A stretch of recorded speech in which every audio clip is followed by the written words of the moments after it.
Static అయిపోయిందా?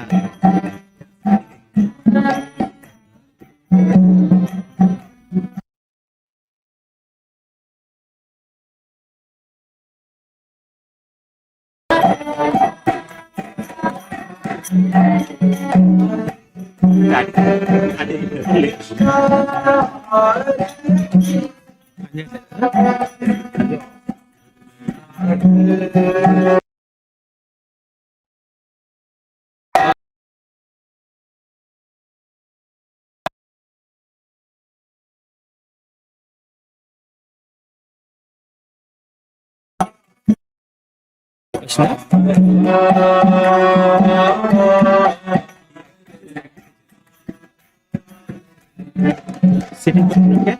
No.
पश्चात जय श्री कृष्ण चैतन्य प्रभु Nityanand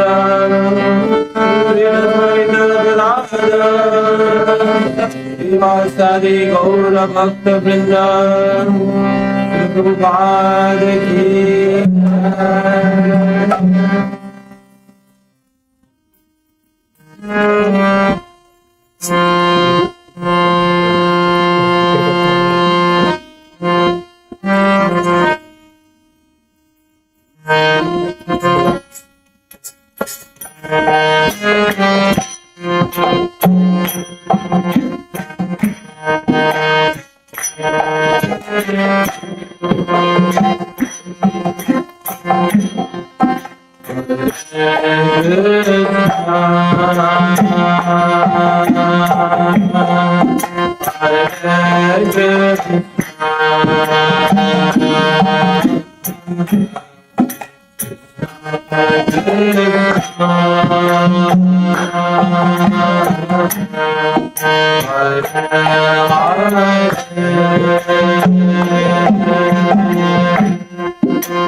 Hare Rama, Hare Rama,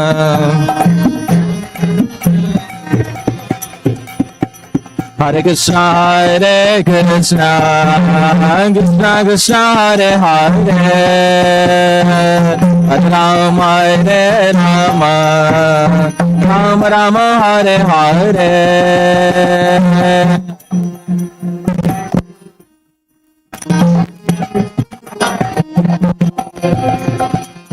Hare Rama, Hare Rama, Rama Rama, Hare Hare, Hare Krishna, Hare Krishna, Krishna Krishna, Hare Hare, Hare Rama, Hare Rama, Rama Rama, Hare Hare, Hare Krishna,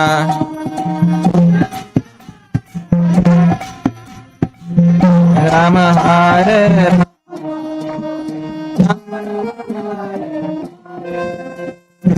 Hare Krishna, Hare Krishna, Krishna Krishna, Hare Hare, Hare Rama, Hare Rama, Rama Rama, Hare Hare, Hare Krishna, Krishna Krishna, Hare Hare, Rama, Hare Rama, Rama Rama, Hare Hare, Hare Krishna, Hare Krishna, Krishna Krishna, Hare Hare, Hare Rama, Hare Rama, Rama Rama, Hare Hare, Hare Krishna,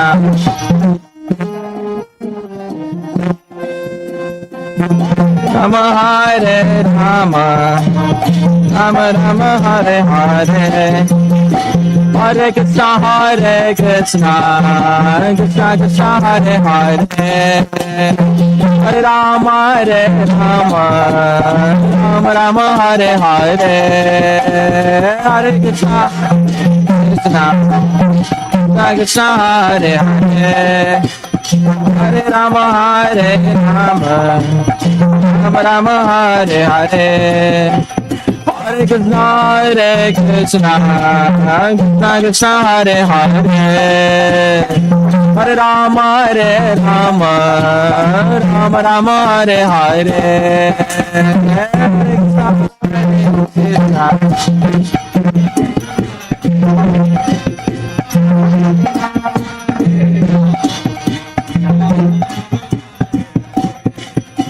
Hare Krishna, Hare Krishna, Hare Krishna, Krishna Krishna, Hare Hare, Hare Rama, Hare Rama, Rama Rama, Hare Hare, Hare Krishna,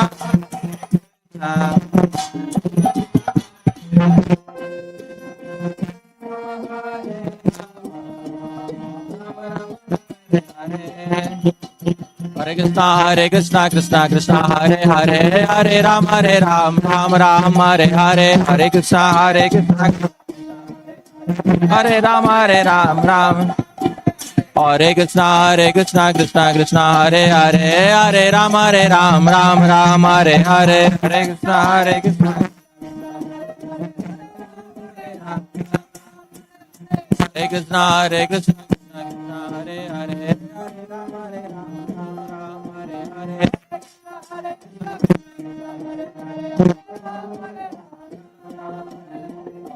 Hare Krishna, Krishna Krishna, Hare Hare, Hare Ram, Ram Hare Hare.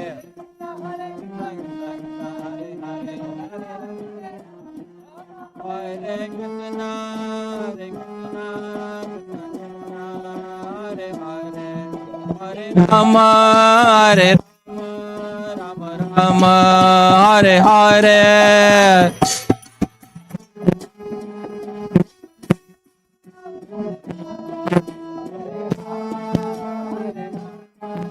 Rama Rama, Hare Krishna, Krishna Krishna, Hare Hare, Hare Rama, Rama Rama, Hare Hare, Hare Krishna.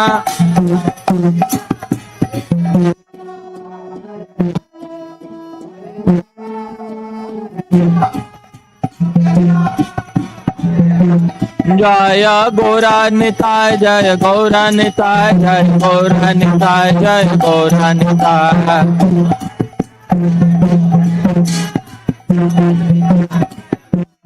Jaya Gauranitai, Jaya Gauranitai, Jaya Gauranitai, Jaya Gauranitai.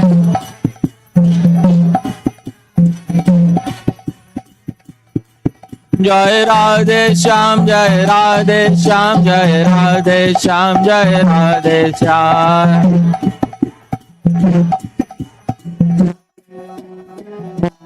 Jai Radhe Shyam, Jai Radhe Shyam, Jai Radhe Shyam, Jai Radhe Shyam.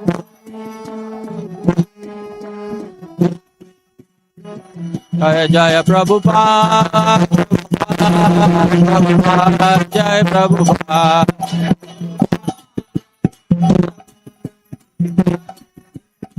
Jaya Jaya Prabhupada, Prabhupada, Prabhupada, Jai Prabhupada.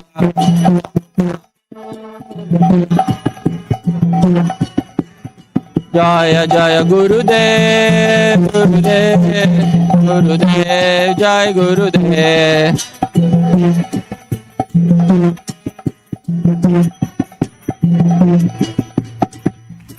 Shri Guru Nitai Gaur Premanande, Srila Prabhupada ki, Ananta Koti Vaishnava Vrinda ki, Namacharya Shri Haridas Thakur ki, Prem se Gaur Shri Krishna Chaitanya Prabhu Nityananda Shri Advaita Gadadhar Shri Vasadi Gaur Bhakta Vrinda ki, Shri Radha Krishna Gopa Gopinath Shama Kund Radha Kund Giri Govardhan ki, Vrindavan Mathura Dham की मायापुर नवद्वीप धाम की पुरुषोत्तम क्षेत्र जगन्नाथपुरी धाम की गंगा माई की यमुना माई की भक्ति देवी की तुलसी महारानी की समवेत भक्त वृंद की जय जय Shri Radhe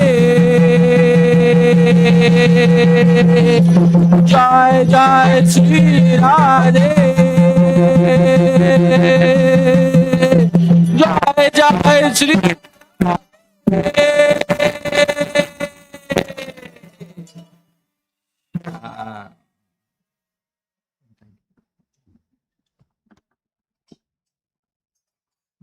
Wow, so many people.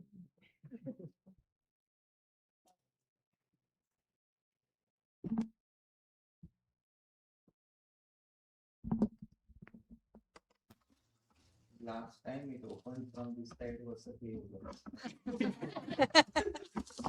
Somebody has to close it.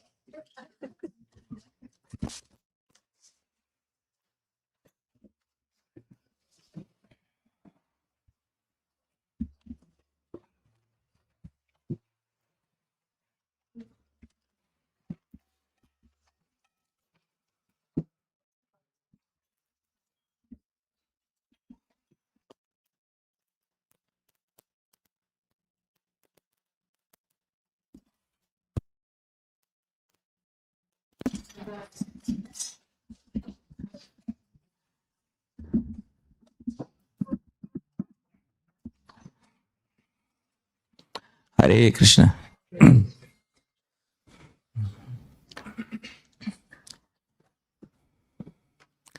Thank you so much, dear devotees, for kindly being present here. I'm very thankful to all the wonderful devotees who were accompanying me in the kirtan. Prabhu, your name? Namdu. Your name? Yash. Yash.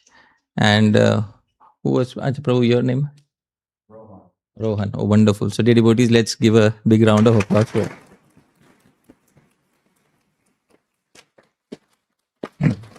The kirtan is nothing without kartal and mridanga. So, I'm so thankful. Nandu Prabhu, Yash Prabhu, Rohan Prabhu, thank you so much for kindly accompanying me. And thank you also to the wonderful devotees who were performing kirtan before me. So, dear devotees, I'd like to welcome you, and especially my thanks to Damodar Leela Prabhu and Shriji Leela Mataji for wonderful. Thank you.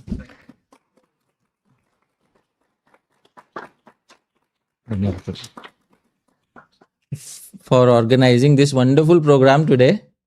And you can see what a wonderful home this is. It's beautiful from all directions.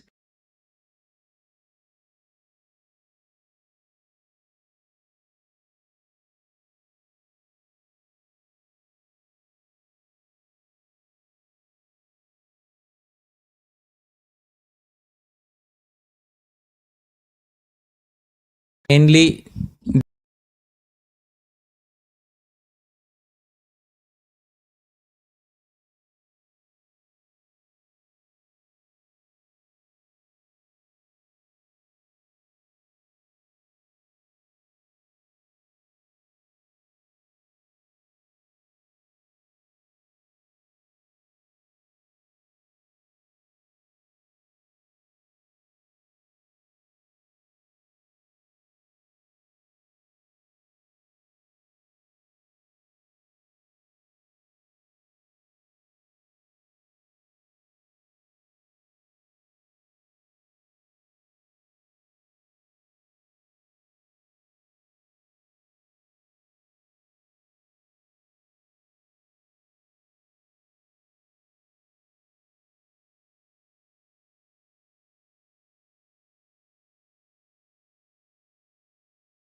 I'll explain what it is. Tradition established by the previous acharyas that we should begin with Mangalacharan. Mangalacharan is auspicious invocations. The purpose of auspicious invocations is to ensure that there are no obstacles in the execution of the program. If you go to the DT room, strongly encourage everybody after the program, you go to the DT room. You can see there is a very small DT of Shri Ganesh. Shri Ganesh is also known as Vignesh, who drives away obstacles. So, the presence of Vignesh, execution of Mangalacharan, they are very important factors for driving away all obstacles in the execution of the program.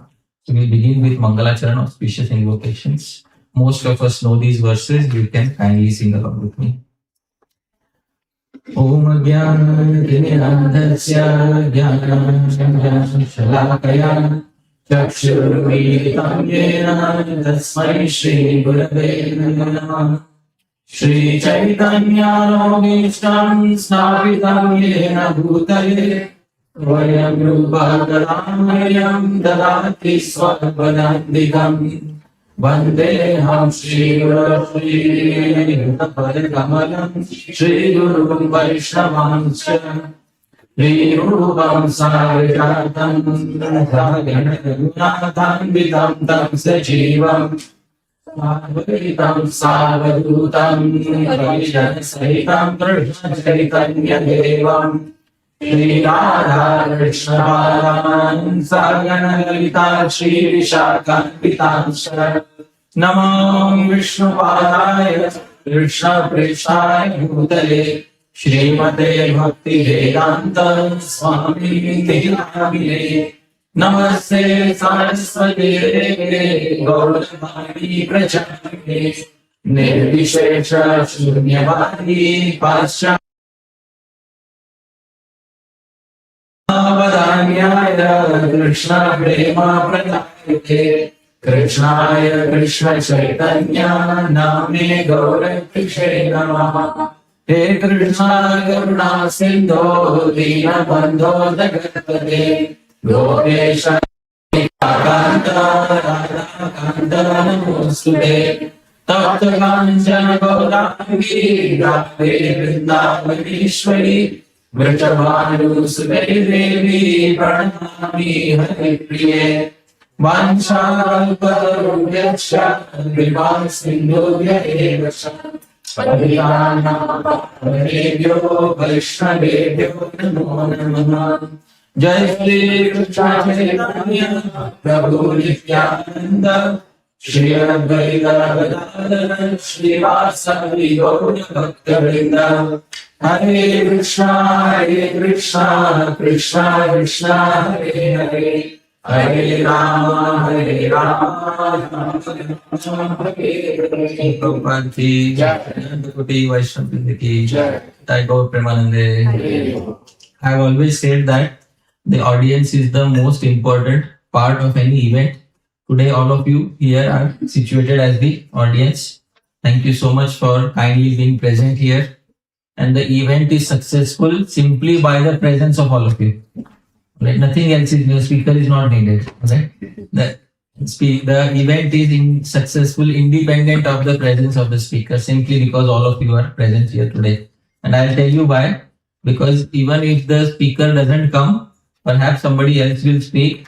And the second important reason is that most of the prasad has been made for all of you, not for the speaker. So please tell me, speaker cannot consume all the prasad. Prasad will be consumed by the audience. So please tell me who is more important for the success of the program. The speaker, I told you, speaker can't consume all the prasad. So who will consume most of the prasad? Please tell me loudly. So then, the speaker only, audience are here.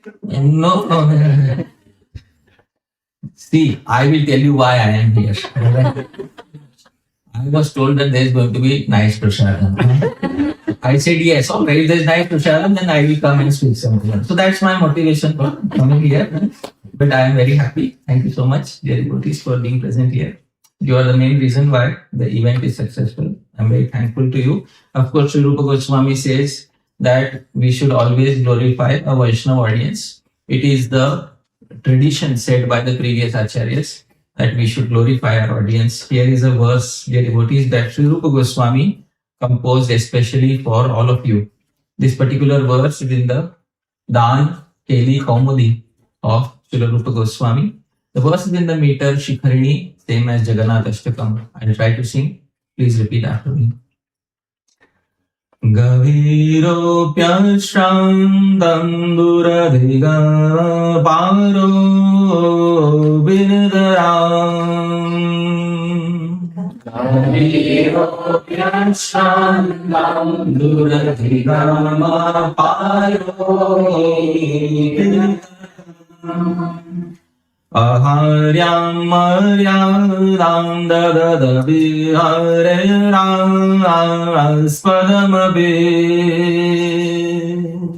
Aharyam maryadam vihare raspadamabe. Sadam stoma premanyudayadi samagre stagaitum. Sadam stoma premanyudayadi samagre stagaitum. Vikaram nasparam jalanidrivendau prabhavade.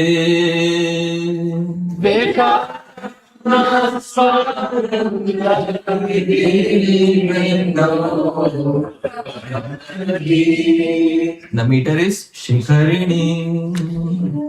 So the meter, one of the rules in Sanskrit poetry is that the name of the meter should fit within the meter.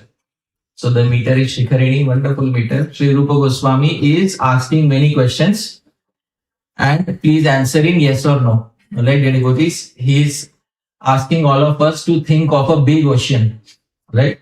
And he's saying Gabhiro is the ocean, Gabhir, unfathomably deep. Please tell me yes or no. Yes. Ashrantam, but it is turbulent and restless. Yes or no? Yes. Duradhikama Paro, it is very difficult to cross over the ocean by one's own strength. Yes or no? Yes. Nitaram aharyam maryadam dadadapi. Sri Rupa Goswami says, the ocean has one good quality, it usually never crosses over its boundaries. Do you agree? Yes. And Harer aspadam api. The ocean is also the resting place of Sri Hari. Do you agree? Yes. Dear devotees. Now Sri Rupa Goswami says, see how similar the ocean is to the hearts of all of you. Now please tell me, Gabhiro, the Vaishnav's hearts are Gabhir, unfathomably deep. Yes or no? Yes. Ashrantam, but the hearts of the Vaishnavas are turbulent because they don't see Krishna face to face. Yes or no? Yes. Duradhigama Paro, it is difficult to cross over and see the other side of the heart of a Vaishnava. Yes or no? Nitaram aharyam maryadam. And the Vaishnavas usually maintain fixed boundaries of Vaidhi Bhakti. Do you agree? Yes. Hare aspadamapi. And the heart of the Vaishnavas are the seating place of Sri Hari himself. Yes. Oh, how similar your hearts are to the ocean. There's one more similarity. Tatam stoma premanyudayati. As soon as the full moon arises over the ocean is unable to contain its boundaries. And the ocean swells the most on which moon day? No moon day or full moon day? And the boundaries which it usually maintains are crossed over on the rising of the full moon above it.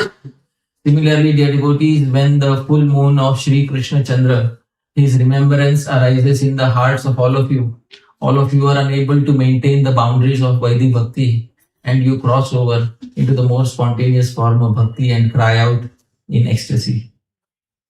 Everybody agrees? Don't say for yourself, for all others.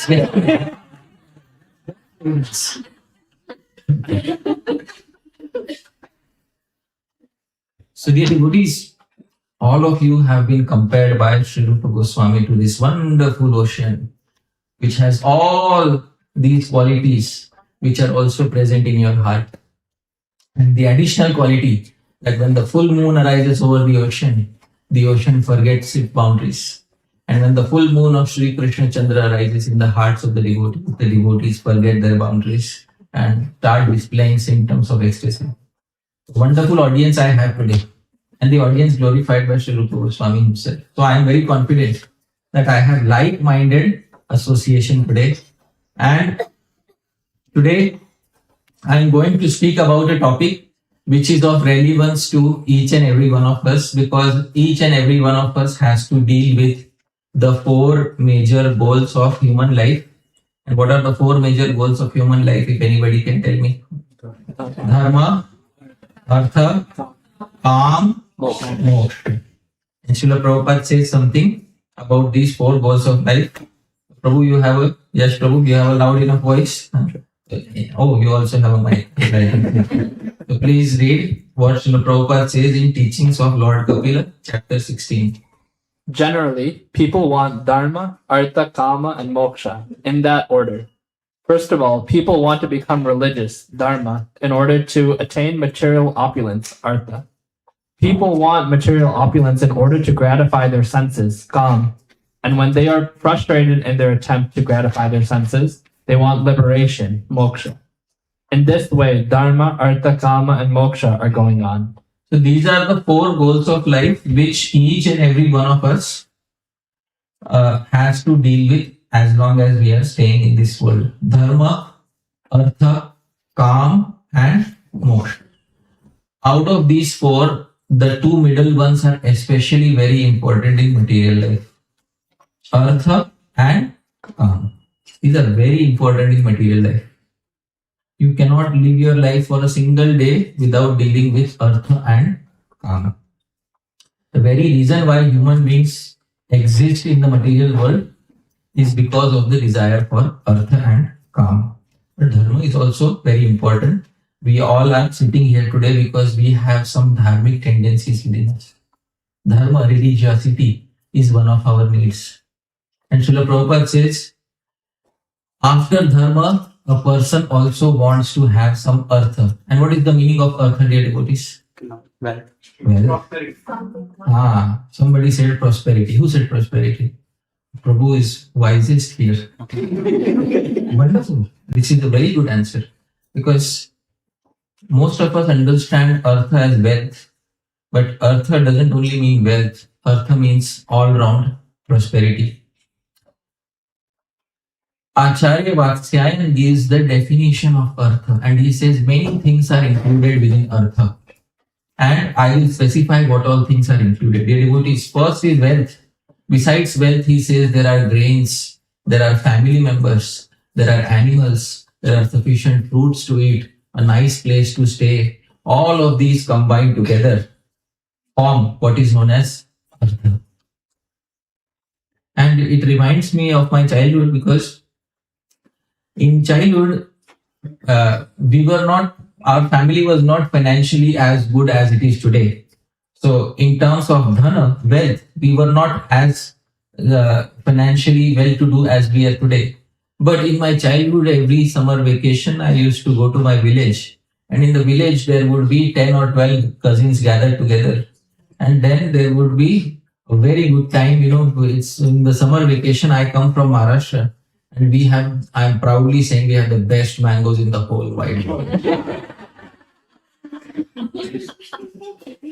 It's my stomping ground, isn't it? Nobody in India can claim that their mangoes are better than our mangoes. So, all these crates full of mangoes would be ripening on the top floor of the bungalow where we would be staying. It was my ancestral home. It was made out of gobar, cow dung. It was all the top floor. All these mangoes were ripening. And you could take any mango you want. And there's so many mangoes that after eating, they would make juice out of those mangoes. So many mangoes. And you eat with all the cousins together. And that entire life of riding on a bullock cart, climbing on the trees, the whole package. How many of you have had such a childhood? Very few devotees. You experienced artha. That is artha, dear devotees. And today, I may have more money in my bank account. But today, when I go to Mumbai, I have to think twice before buying one crate of mango.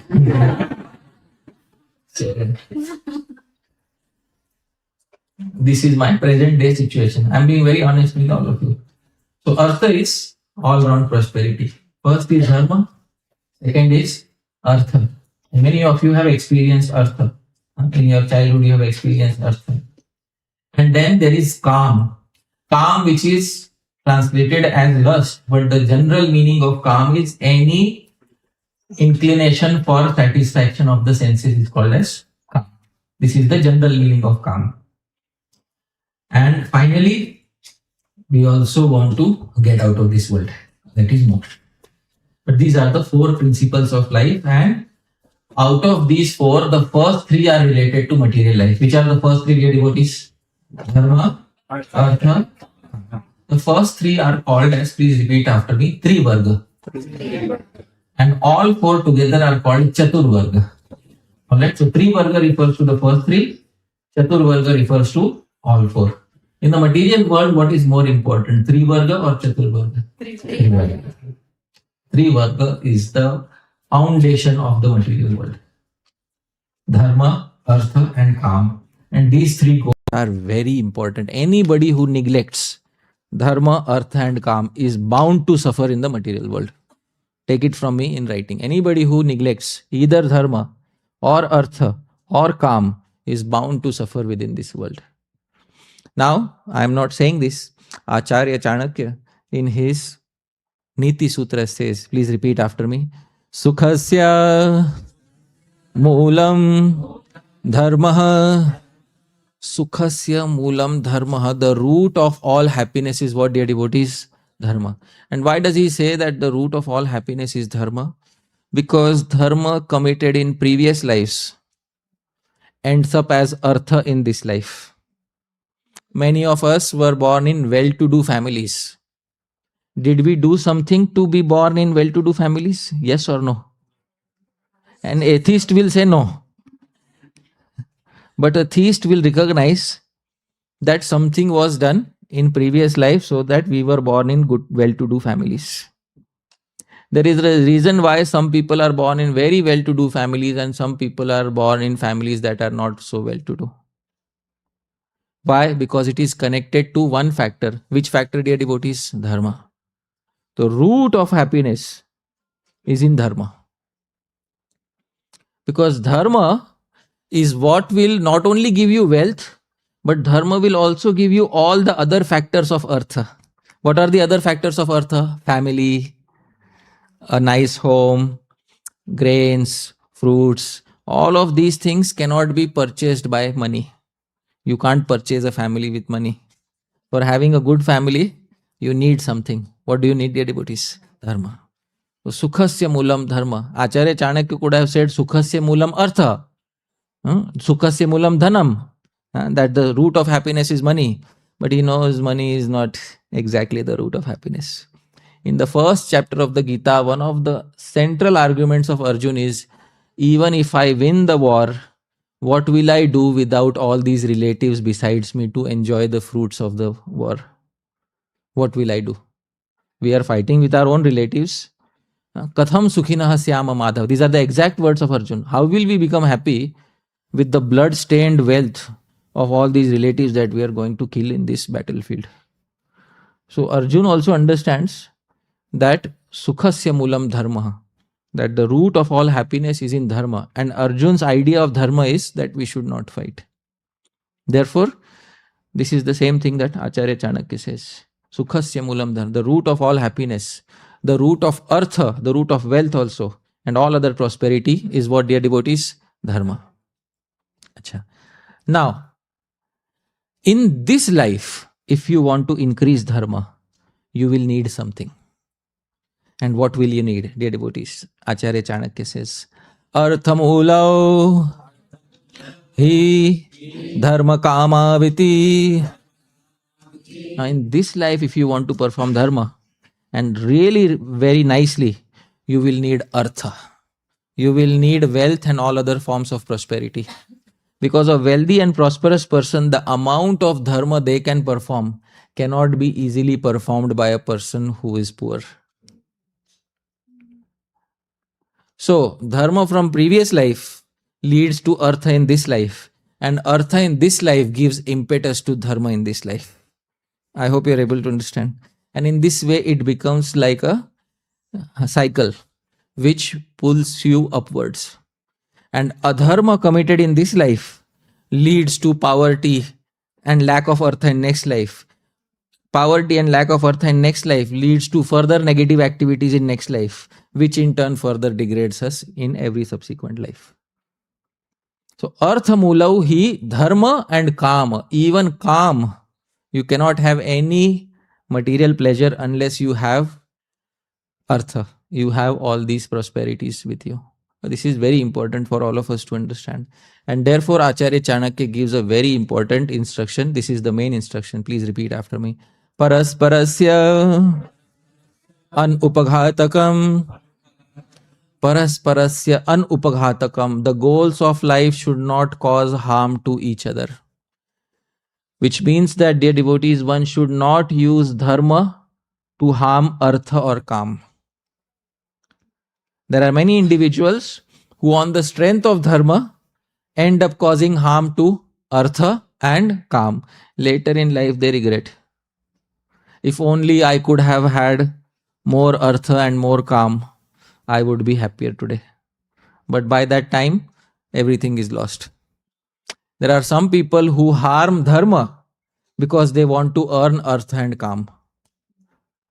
And they are always complaining, Prabhuji, what to do? I don't feel serious in spiritual life. Of course, you don't feel serious. You are harming your dharma on the basis of your artha and kam. So, it's a very important sutra in Trivarga. In the three goals of life, any goal of life should not harm the other goal of life. And anybody who thinks right now I will harm, later we will see. Big mistake. Because everybody has a genuine need for Trivarga. Dharma, artha and kam. And anybody who neglects will definitely face the results in this very life. And if you neglect dharma, it will also affect which life? Next life. That is very important to understand. This statement is also given by Bhagavan Ram to his brother Bharat.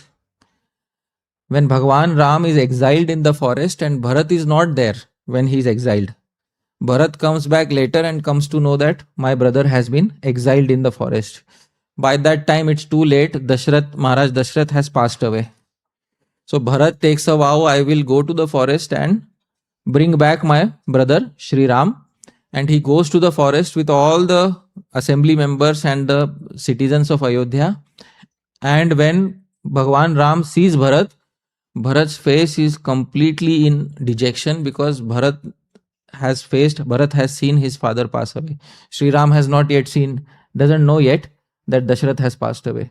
When Sri Ram sees Bharat with such a dejected face, he asks many questions. And one of the most important questions that Sri Ram asks him is this. This is directly from Valmiki Ramayana. Kachidarthena vadharmam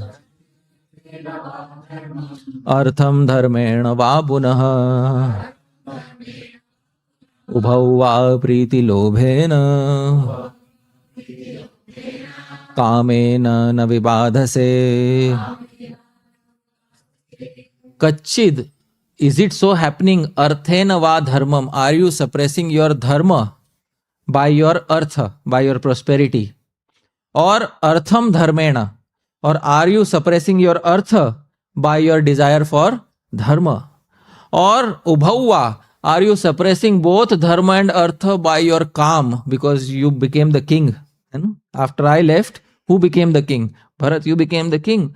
So by your kam, are you suppressing your dharma and artha? Because in your face it shows that you are not happy.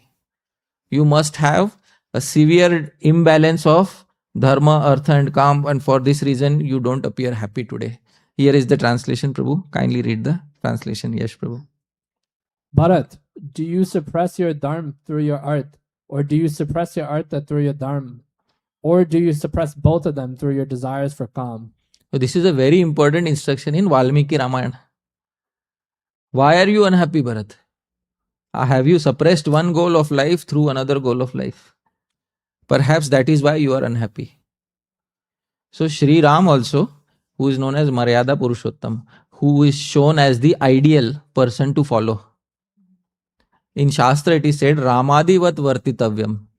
If you want to behave like any personality if you want to imitate the actions of any personality of Godhead, you should imitate whose actions? Shri Krishna or Shri Ram?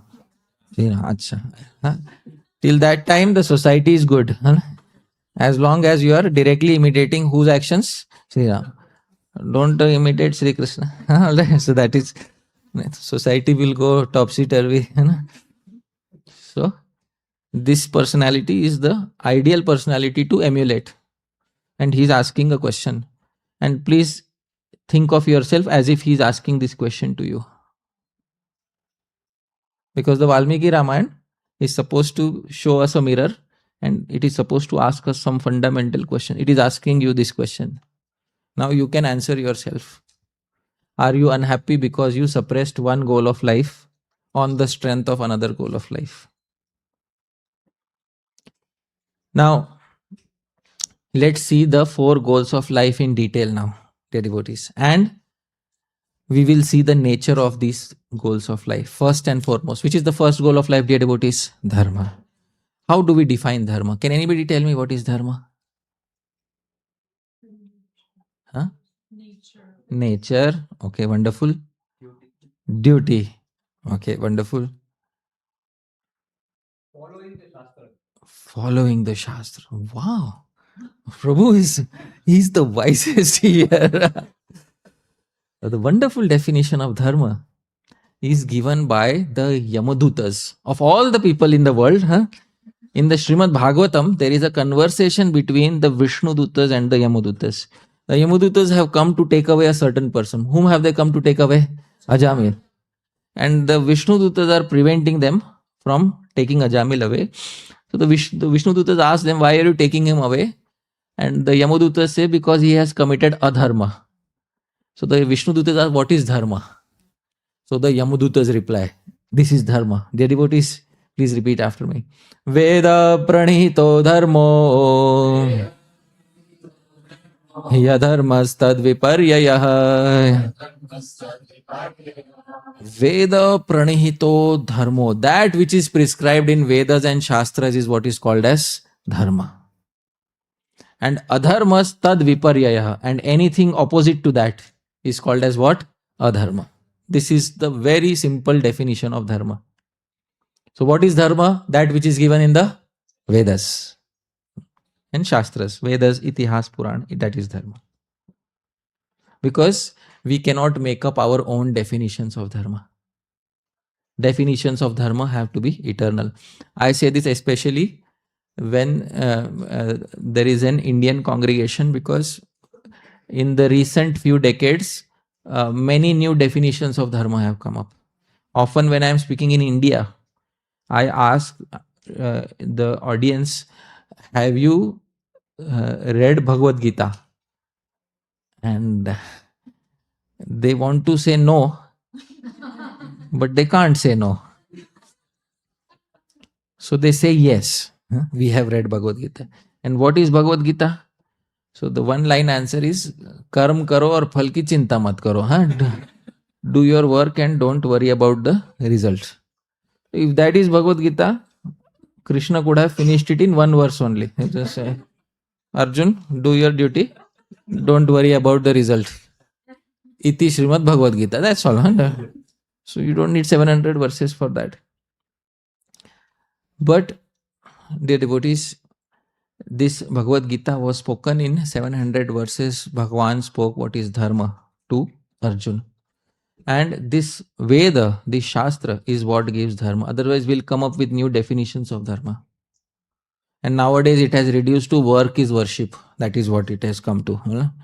So that is not what dharma is. Dharma is Veda pranihito dharmo. You can memorize the first line, dear devotees. What is dharma? Veda pranihito dharmo. Simple sutra.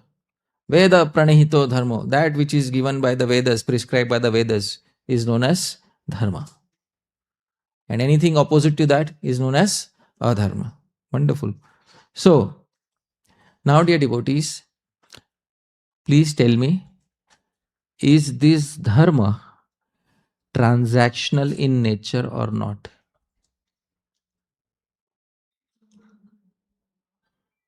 Think about it. It's a very important question. Is dharma transactional in nature or not? Is there give and take, business dealing in this domain of dharma? All right. Dear devotees, the purpose of following dharma is to elevate yourself to higher planets. All the Vedas are centered around yajna. What are they centered around? Yajna, sacrifice. And the Vedas say, please repeat after me. Swarga kamo yajeta. That a person desirous of attaining higher planet should perform a yajna. Why should we perform a yajna, dear devotees? Shri Krishna says it is a transaction between you and the devatas. This is what Krishna says in the Gita. Devan bhavayatanena te deva bhavayantu vaha parasparam bhavayantah shreyah paramavapsyatha. Devan bhavayata anena. By performing dharma, by performing yajna, you please the devatas.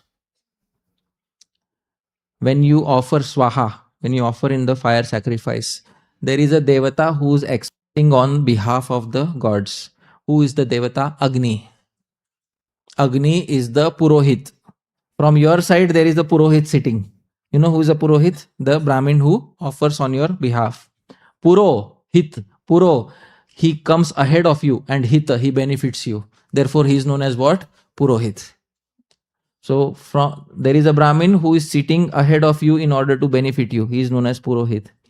And then there is a Purohit also from the side of the Devatas, who is sitting ahead of all the Devatas to benefit them. Who is that Purohit of the Devatas? Agni.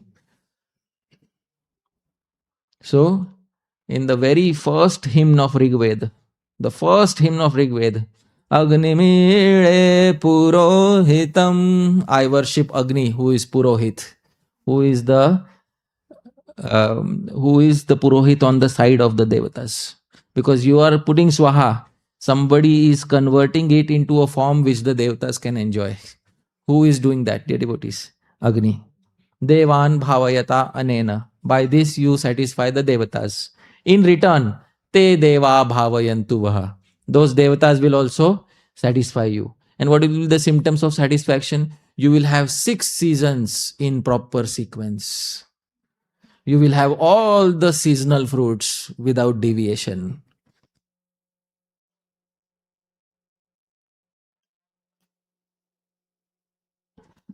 Hare Krishna, yeah. This is, you will have artha in your family. All facilities you will have. What are the 6 seasons, the devotees? All right, please repeat after me. Vasant, spring. Grishma, summer. Varsha, rain. Then Sharad, fall. Hemant, pre-winters. Shishir, winters.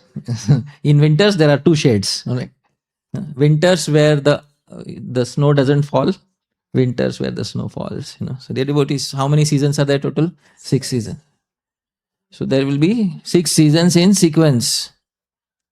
How many of you in your childhood have seen 6 seasons in sequence? Please raise your hands. Throughout the year. Oh, many people.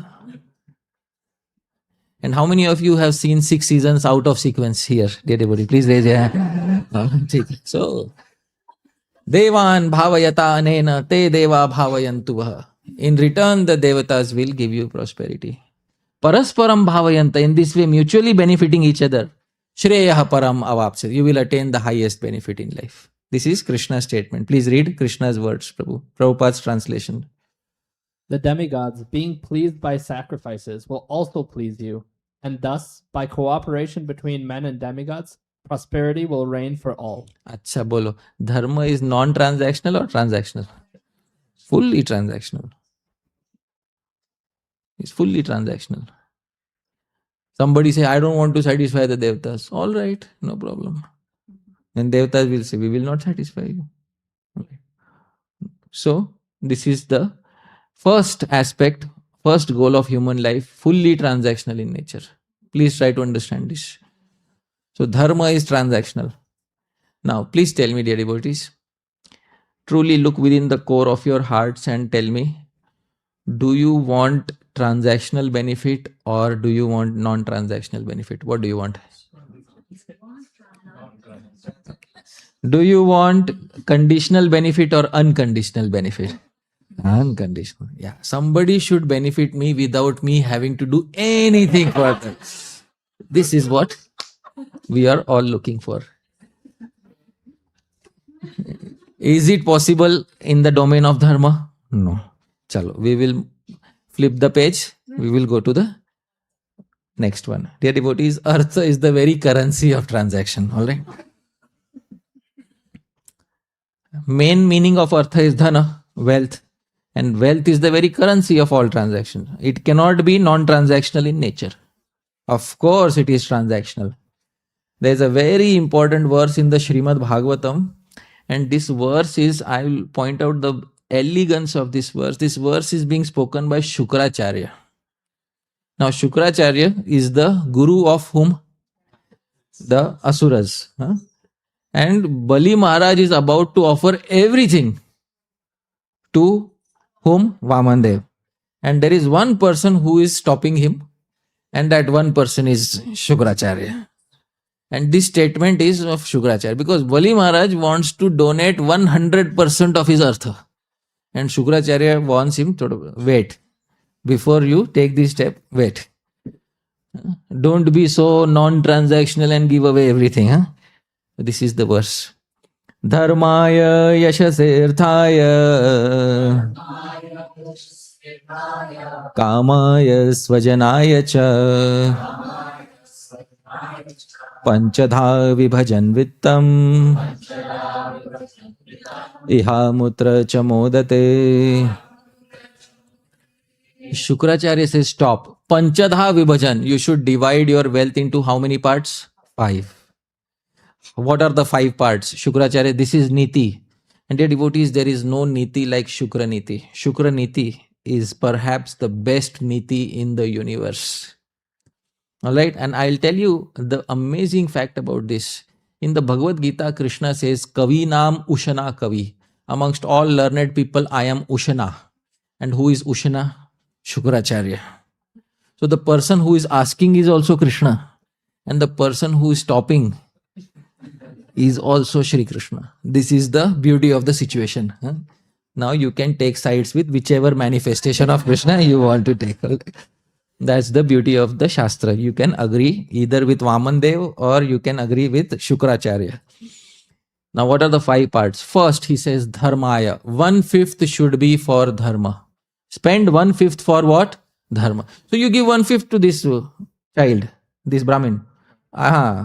20% you give to this child. I don't disagree. Max you give 20%. You are giving 100%. That I don't agree. Max you give 20% to this child. 1/5 for Dharma. Second, Yashase.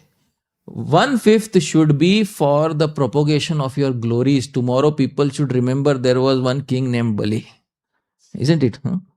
Because tomorrow in the assembly of kings, many names will be taken. Bharat, Dashrath, Shibi, Driga, and Bali. Arre, Bali lost everything. Bali is that should not be the case. Tomorrow, your name should be taken in the list of big kings. Yashase. Do something which will spend money for your fame. Because a person doesn't die with their death. A person dies when their name in society dies. So do something which will have long-lasting fame. Third, Arthaya. The third 1/5 should be investment for creating more money.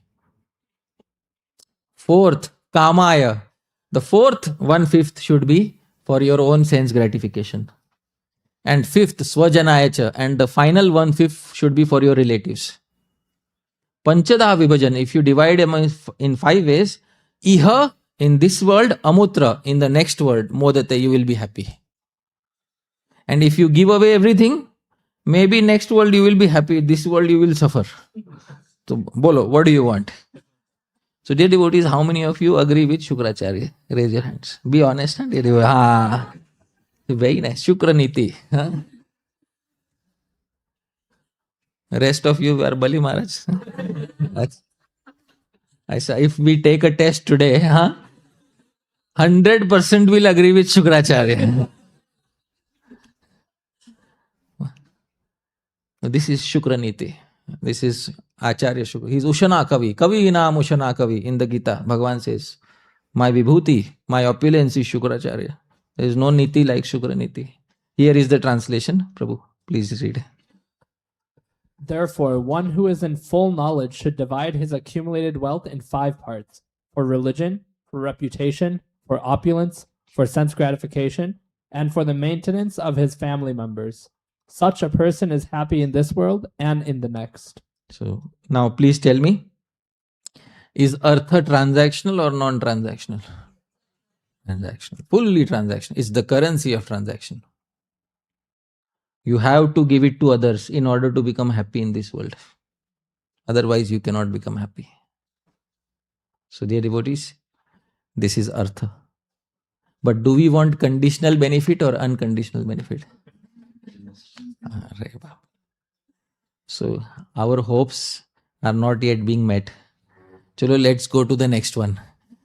What is the third goal of life, dear devotees? Kama. Now we are in the wonderful domain of Kam. Now it's all about me, So, Kam is direct happiness for myself. So, dear devotees, unfortunately, Kam also is transactional. In the Upanishads, in the Brihad Aranyak Upanishad, there is a wonderful discussion between the Rishi Yagyavalkya and his wife Maitreyi.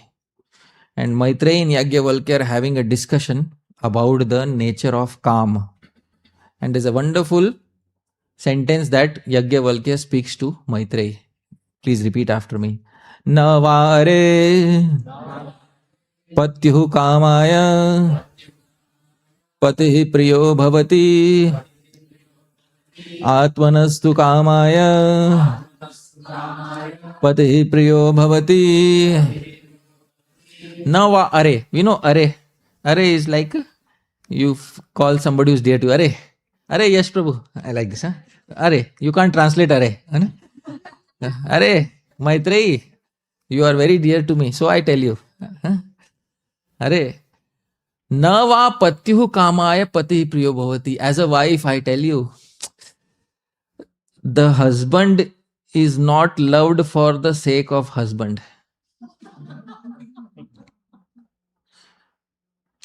You don't love the husband because you love the husband. You love the husband because you love yourself. This is what Yagyavalkya. Atmanastu kamaya. For one's own happiness, pati priyo bhavati. The husband is dear. Here is the translation. Prabhu, please read.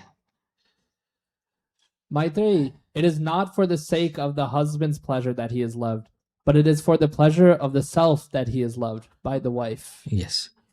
So Yagyavalkya is not only going to speak from one side. Now he speaks from the other side, dear devotees. Navare jayayai kamaya jaya priya bhavati atmanastu kamaya jaya priya bhavati. Navare and are Maitreyi, I'll tell you one more thing. The husband doesn't love the wife because he loves the wife. The husband loves the wife because he loves himself.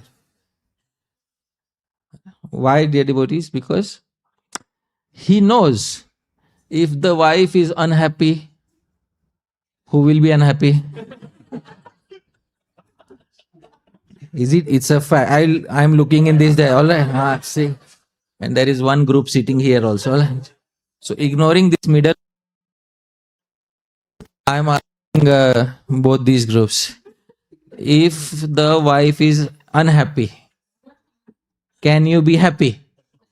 Never. See, they're all honest men. Huh? And finally, whom do they want to see happy? Themselves. So in order to make themselves happy, they keep whom happy? That is the truth, Maitreyi. Are Maitreyi, this is the truth. All right. Please read. It is not for the sake of the wife's pleasure that she is loved, but it is for the pleasure of the self that she is loved by the husband. Wonderful, dear devotees. How many of you agree? Look at all the men who are raising their hands. Check it. Note down. Dear devotees, this is actually a fact. The jiva actually has the greatest amount of love for the self. And because the jiva has love for itself, the jiva loves everybody else who are in relation to oneself. Yagyavalkya doesn't stop here. He says, Na va are sarvasya kamaya sarvam priyam bhavati atmanastu kamaya sarvam priyam bhavati. Nava Are and Are Maitreya, I'll tell you what to speak of people, even non-living things. A person doesn't love his car because he loves his car. A person loves his car because he loves himself. I saw there was a person who purchased a brand new car from a showroom and he had not even bought insurance for it. And he was just driving it outside and he dashed it against the pole. New car. Now this person is crying. So I am thinking, the car is not crying. The car is feeling zero misery at this point of time. Even after putting all the artificial intelligence inside it, the car feels zero misery. If you dash it against a pole, why are you unhappy? Why? He loves the car because he loves himself. That is why he has love for the car. Even for non-living entities, a person has affection because a person has the greatest affection for themselves. Very nice Siddhanta from the Upanishads. Here is the translation. It is not for the sake of everything that everything is loved, but it is for the pleasure of the self that everything is loved by an individual. So, dear devotees, how does calm sound? Transactional or non-transactional? Transactional. So, yes, Prabhu, what to do? Chalo, let's reject the world. Huh? At least one final goal is there for us. Moksha. In this goal, there is no transaction. And finally I can get that unconditional benefit that I was looking for. Because dharma is full of transaction. Artha is the currency of transaction. And calm, we saw what calm is. Finally, we have moksha.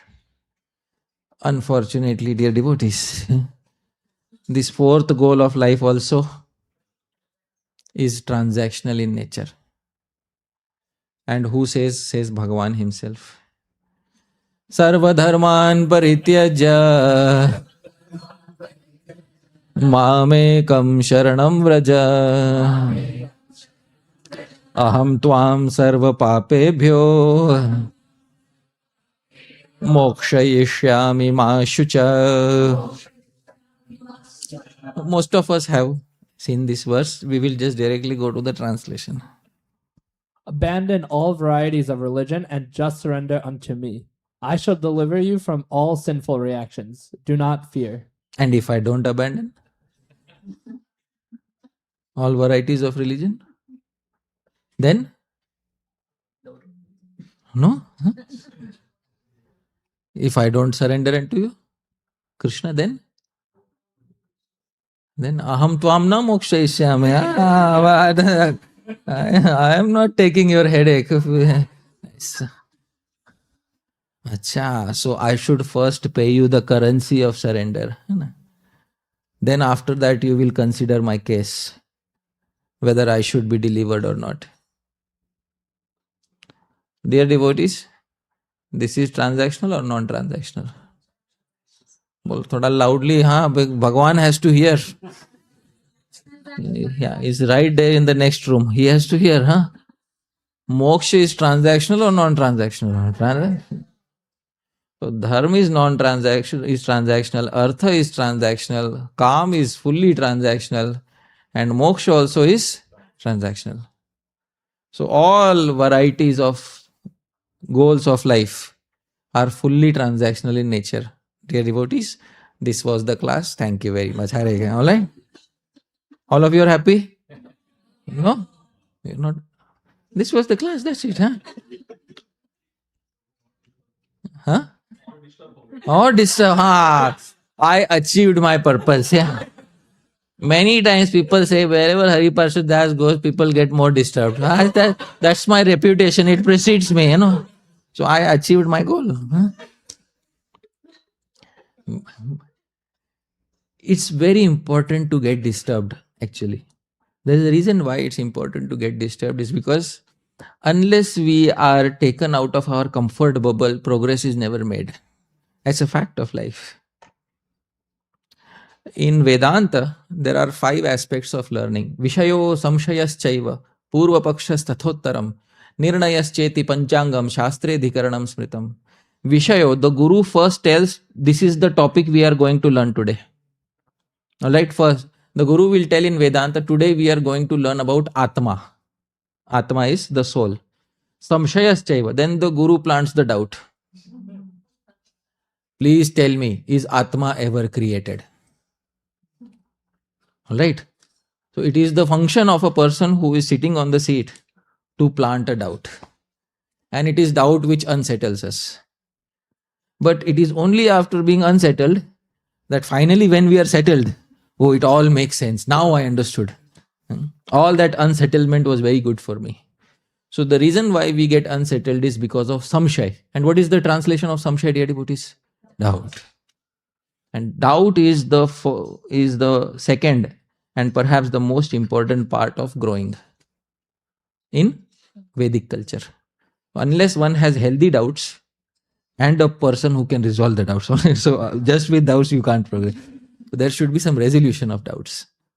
So today we will try to resolve, because everywhere in the world we are hankering for some causeless benefit. But all 4 goals of life are not causeless, they are fully transactional in nature. This is the reason why so many lives have passed and we are still not happy.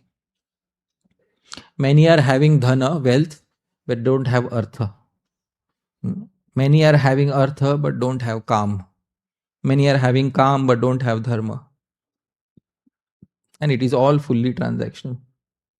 Therefore, dear devotees, Sri Vrindavan Das Thakur, the Gaudiya Vaishnava mode, is as follows. Please repeat. Prithivite yar kichu dharma name chale Bhagavat kahe taha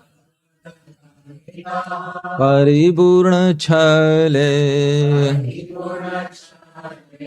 Prithivite dharma naam yar kichu chale. Whatever goes on in the world in the name of religiosity, Bhagavat kahe taha paripurna chale. The Srimad Bhagavatam declares it as outright cheating. Where does the Bhagavatam declare it as outright cheating? The second verse of the Bhagavatam. Who knows what are the first few words of the second verse of the Bhagavatam? Dharmaha projita kaitavotra paramo nirmatsaranam sata. Dharmaha projita kaitavo. Now Vyasadeva says, I will write that dharma which is projita kaita, which is devoid of all cheating and transactional tendencies. And dear devotees, this is the second verse. Dharmaha projita kaitavotra. Please read the translation. The highest dharma, devoid of any cheating propensity, is presented here in the Bhagavatam. Devoid of any cheating means devoid of which tendency? Devoid of transactions. Please, this is the heart of the subject matter. Devoid of any transactional nature will be presented in the Bhagavatam. And now, Srila Sridhar Swami, who is the foremost Sanskrit commentator on Srimad Bhagavatam, takes the term projita, and projita has the suffix pra. So Srila Sridhar Swami says, please repeat, prashabdena mokshabhisandhir apinirastah. By the prefix pra in pra ujjita, even the desire for moksha is rejected in Srimad Bhagavatam. It's a very important point, dear devotees. The Bhagavad Gita ended with moksha, isn't it? Sarva dharman parityajya mamekam sharanam vraja aham tvam sarva papebhyo mokshesh. This was the last teaching of the Bhagavad Gita. When the Bhagavatam began, Sri Vyasadeva says, I am rejecting the final teaching of the Bhagavad Gita. Try to understand what a progression it is from Bhagavad Gita to Srimad Bhagavatam. In the beginning of the Srimad Bhagavatam, that previous teaching is rejected. Why? Because moksha is transactional. And Sri Vyasadeva knows. Sri Vyasadeva himself was dissatisfied after compiling the Mahabharata. And within the Mahabharata there is Bhagavad Gita. So is it that Sri Vyasadeva had not read the Bhagavad Gita when he was compiling the Mahabharata? Of course he had read. After compiling the Mahabharata and the 17 Puranas, was Sri Vyasadeva satisfied or still dissatisfied? After reading Sarva Dharman Parityajya, the author himself, the compiler, is dissatisfied. What will happen to the listeners?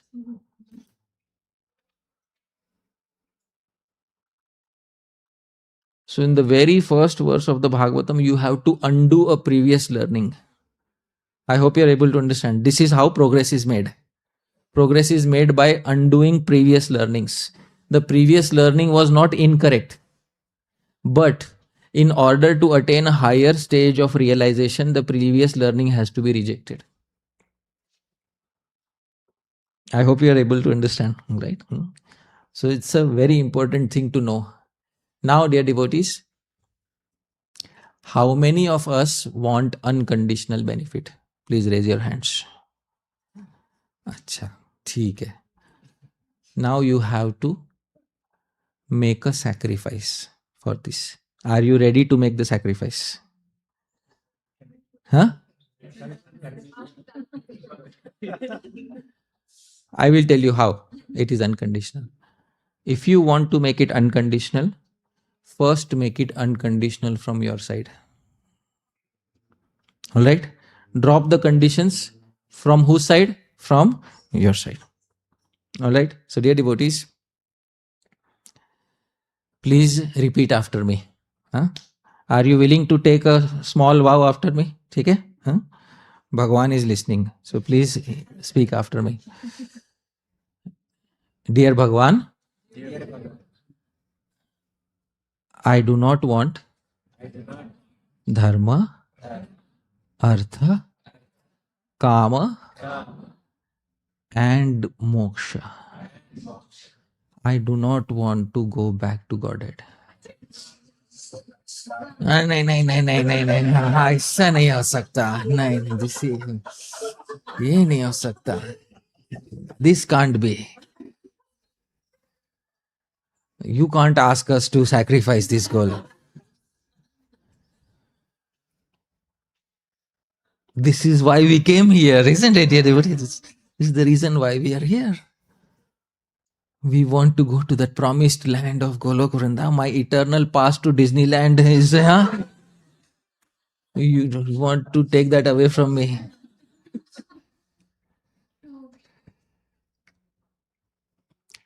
So, dear devotees, we have to drop the conditions from our side. Alright? Once again, dear Bhagwan, I do not wish to go back to Godhead. If it comes without your seva.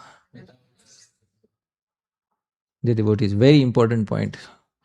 The first preference is to be given to one's own selfish pleasure or to the seva of Bhagavan. Please tell me. So who is dropping the conditions? Are we dropping the conditions or is Bhagavan dropping the conditions? We are dropping the conditions from our side. That's how an unconditional relationship begins. If we are going to wait for the other person to drop the conditions, then happy waiting. Alright? Huh? The conditions have to be dropped from our side. That's how it can happen. Sri Rupa Goswami says, if you don't give up this desire for liberation, this desire will haunt you like anything. Sri Rupa Goswami's verse in Bhakti Rasamrit Sindhu. Bhukti mukti sprihayava pishachi radivartate tavad bhakti sukhasyatra kathamabhyudayo bhave. He says bhukti mukti spriha. Spriha is the desire. The desire for two things. Bhukti. What is bhukti, dear devotees? Material enjoyment. And mukti. What is mukti? Liberation. So desire for bhukti and mukti are like pishachi. Pishachi is like a ghost. And dear devotees, as soon as the ghost takes over your heart, a person who is haunted by a ghost, can they become happy? No. Similarly, if the ghost of the desire for material enjoyment and the ghost of the desire for liberation has overtaken our heart, then we cannot have the actual happiness of unconditional bhakti till that point of time. Here is what he says. Please read. As long as the witch-like desire is for bhukti, material pleasures, and mukti, liberation from matter, have their grips over the heart of a sadhaka, how can the true happiness of bhakti ever make an appearance there? Yeah. This is, when a ghost climbs over you. Huh? In India, we had Vikram Betal. Huh? This is Vikram Betal. Huh? So as long as Betal was on top of Vikramaditya, huh?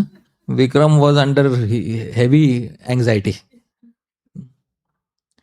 And that Betal used to say, if you don't answer my question, I'll slaughter you. That's Vikram Betal. A person who's haunted by a ghost, the devotees, can never attain happiness.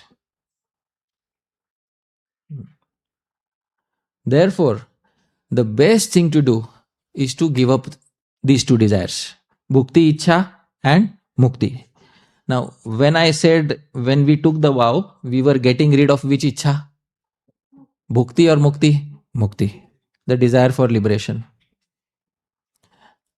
Dear devotees, once again, say after me. Dear Bhagavan, I do not wish to attain any liberation which comes without your unconditional seva. Dear devotees, Bhagavan may ask, you don't want to go back to Godhead? Yes, Prabhu. Bolo, do you want to go back to Godhead? Yes or no? And just now you said no, huh? Do you want unconditional benefit? Yes. So who should drop the conditions? So do you want to go? Do you want to go back to Godhead? See, it's so difficult to say no. It's so difficult to say no. Hari Parshad Das, you are disturbing me more than... It's so difficult to say no. Yes, Prabhu.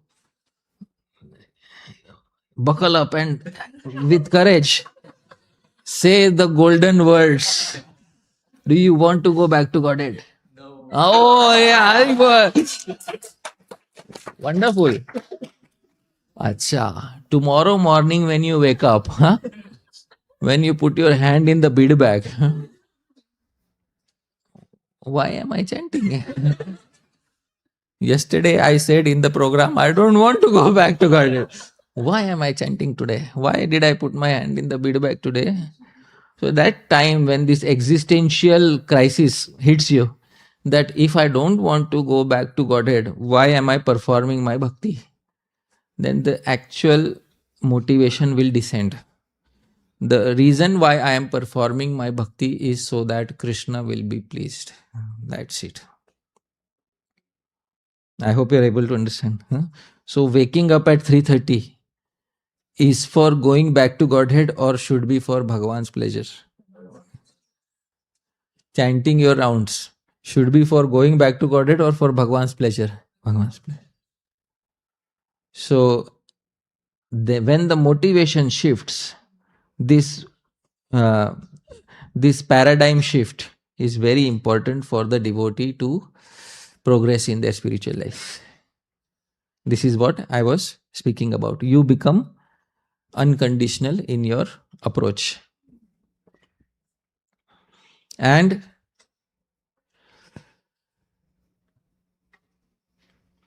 Srila Rupa Goswami says, you can accept moksha, no problem, but there should be one condition, very simple condition. This is what Sri Rupa Goswami said. Atra tyajya tayaivokta muktihi panchavidhapi chet salokyadis tathapyatra bhaktyānāti virudhyate.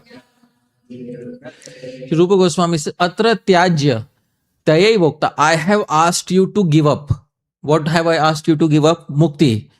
Panchavida. How many types of mukti? All 5. Not just impersonal liberation. Because somebody may be thinking, oh, we should give up only which liberation? No. Sri Rupa Goswami is very clear about the point. How many types of mukti one should give up? 5.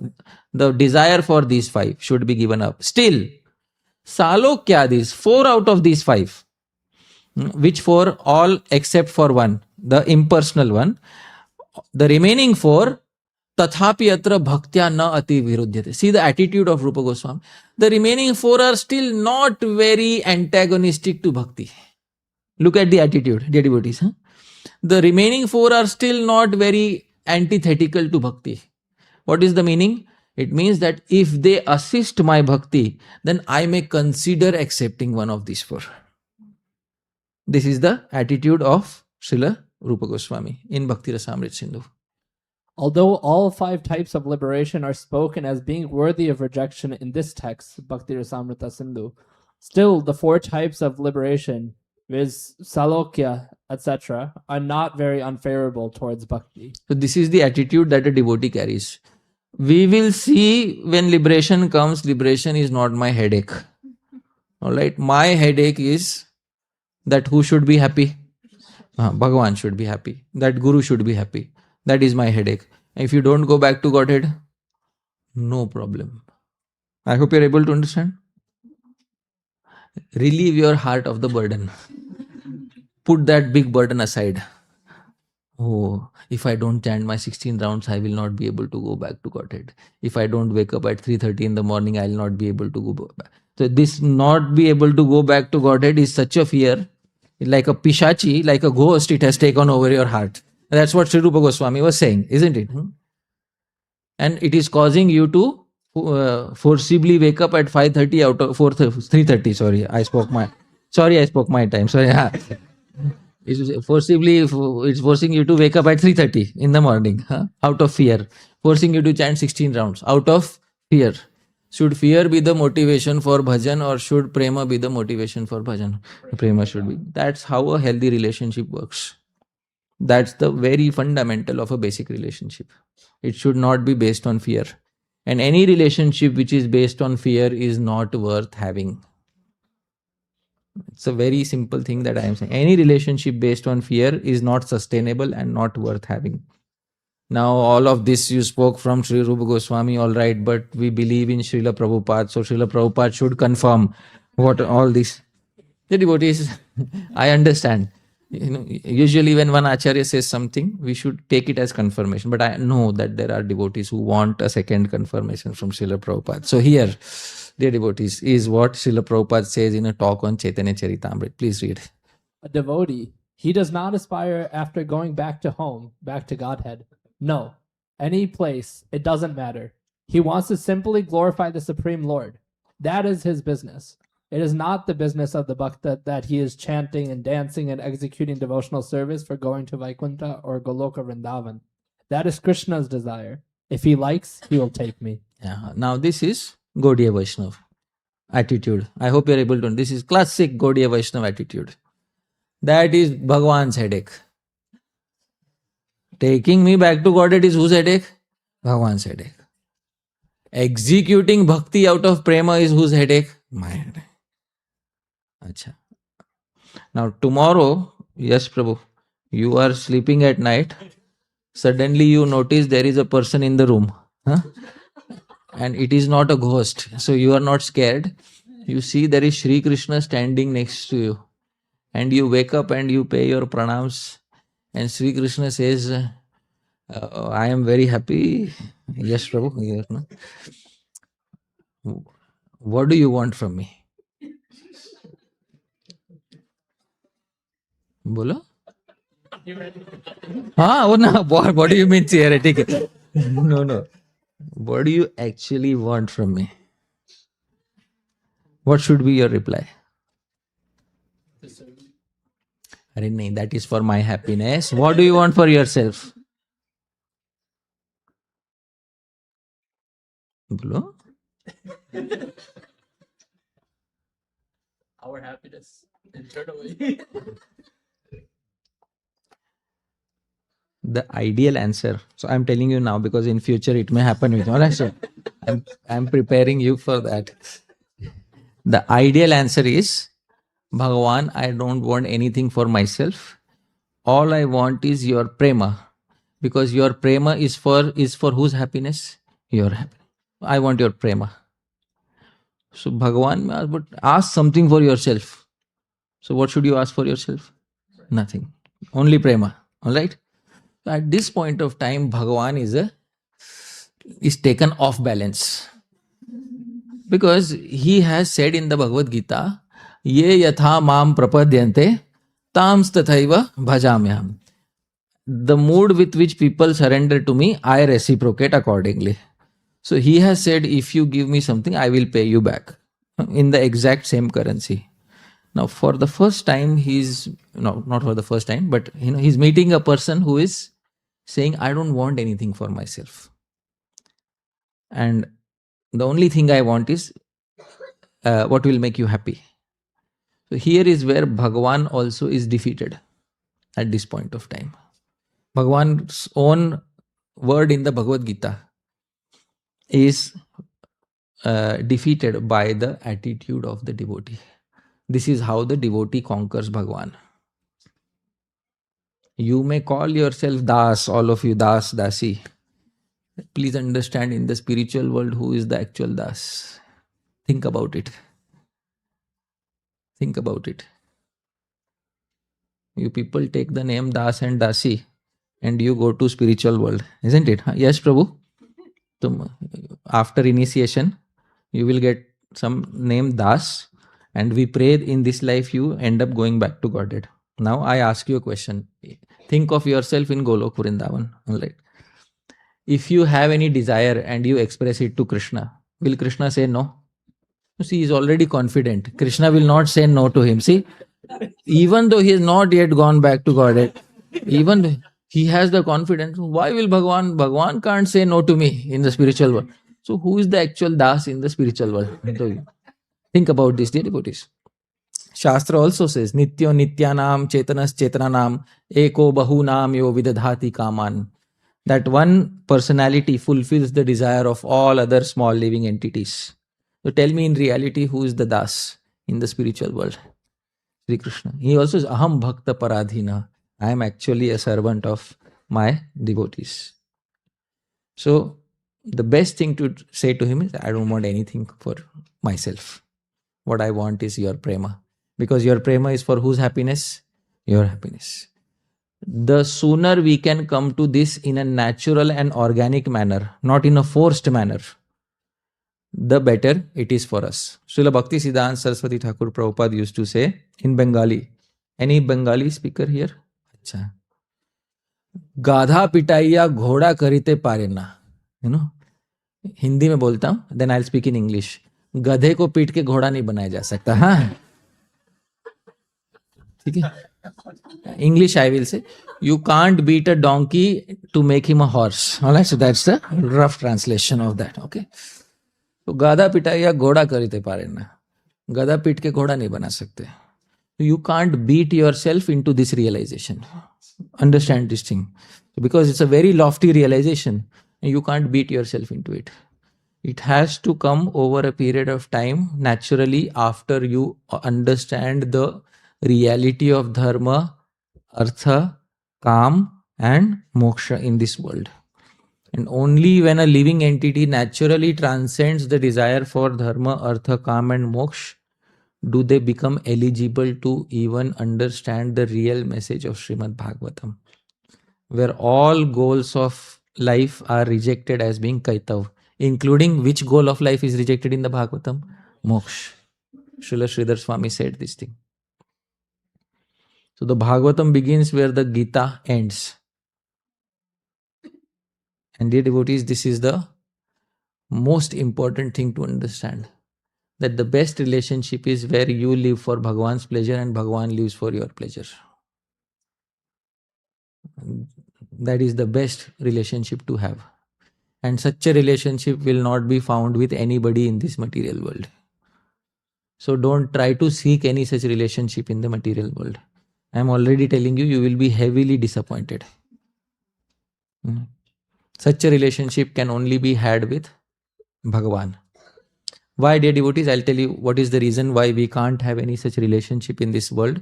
In order to have such a relationship where you understand the heart of somebody and that person understands your heart. How many of us hanker for such a relationship where the other person should understand our heart before we even speak it? Such a person doesn't exist in this world because nobody can sit inside your heart.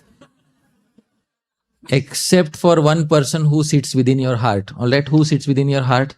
Bhagavan sits within your heart. Eka Atma now. Atma should be one. I hope you are able to understand. That person who understands our Atma, who is one in Atma with us, who is one in feeling, in mood with us, that person we can have a relationship with of this nature. And that person is only Bhagavan. Therefore, this is what it means to transcend transactional desire, dear devotees. Thank you very much. Srila Prabhupada ki jai.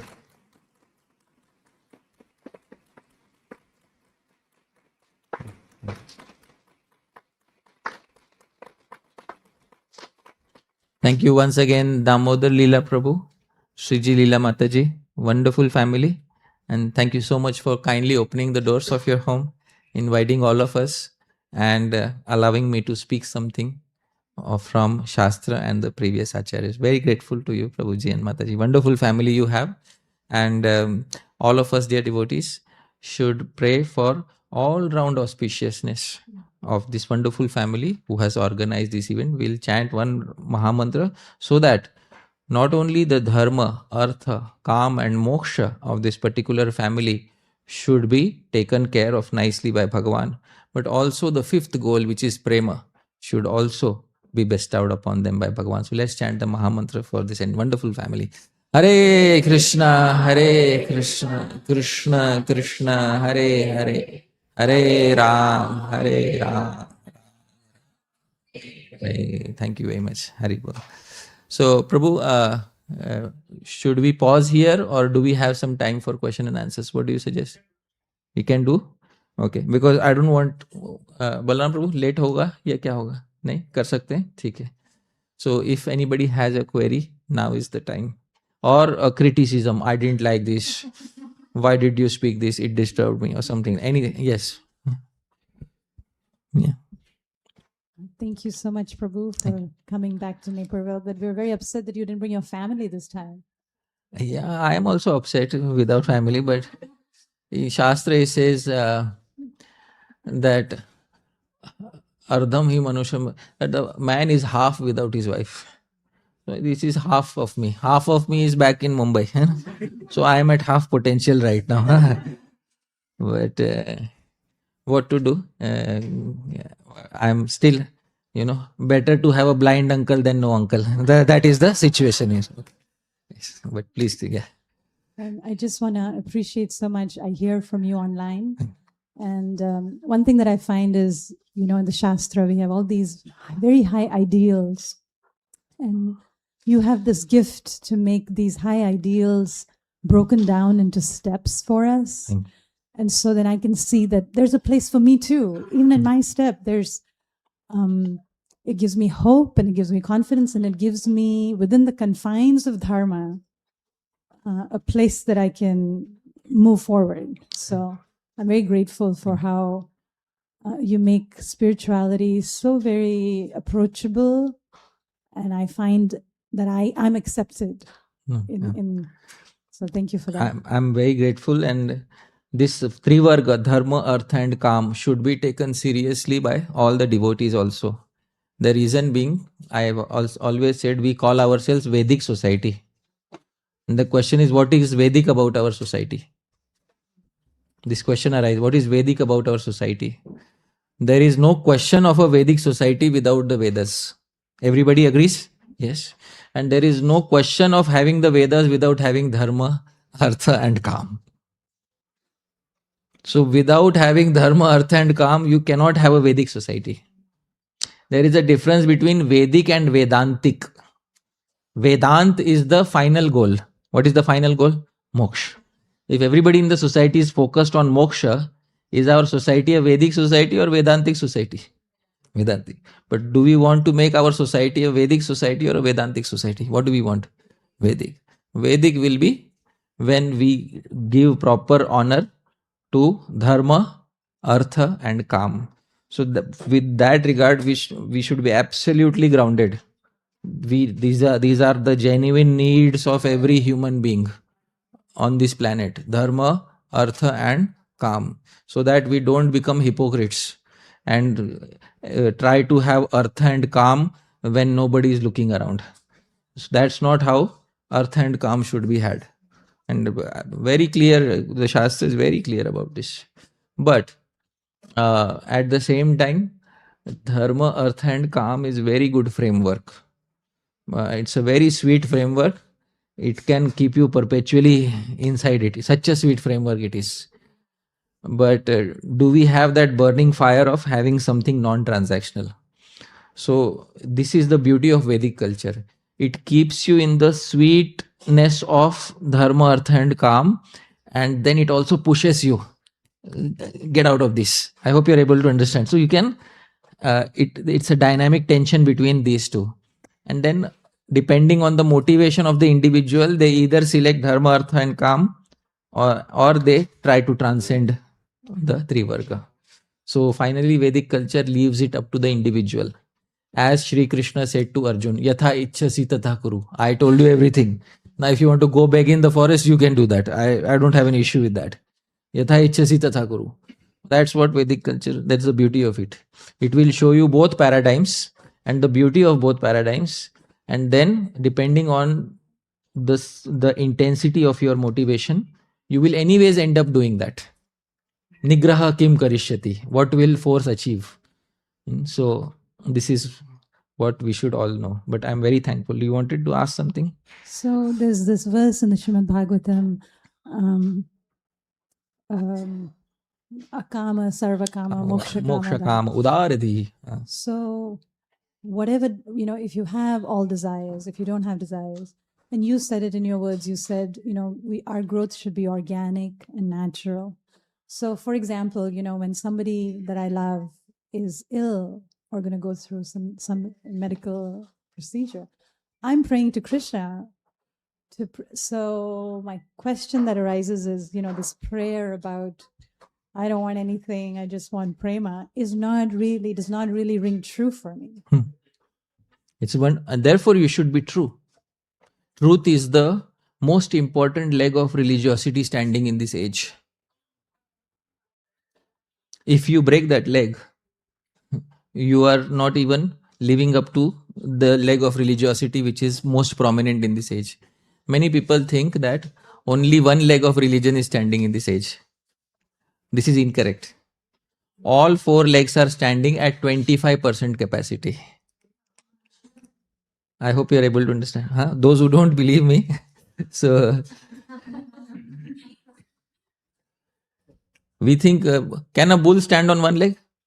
No. A bull has to stand on how many legs? 4 legs. So dear devotees, in the 12th canto of Srimad Bhagavatam, see, 12:3:20. Mataji, can you kindly read the translation? In Treta Yuga, each leg of religion is gradually reduced by 1/4 by the influence of the 4 pillars of irreligion: lying, violence, dissatisfaction, and quarrel. So, each leg is reduced by 1/4. It's not that one leg is broken. I hope you're able to understand, because many of us might be thinking that one leg is broken. No, no, no. Every leg reduces by 25% in Treta Yuga. Further, in Dwapar Yuga, please read. In Dwapar Yuga, the religious qualities of austerity, truth, mercy, and charity are reduced to 1/2 by their irreligious counterparts: dissatisfaction, untruth, violence, and enmity. In Dwapar Yuga, all the four legs are at what capacity? 50%. And then, please read. In the age of Kali, only 1/4 of the religious principles remain. That last remnant will continuously be decreased by the ever-increasing principles of irreligion and will finally be destroyed. So the bull is standing still on how many legs? 4 legs. And the most prominent leg is Satyam.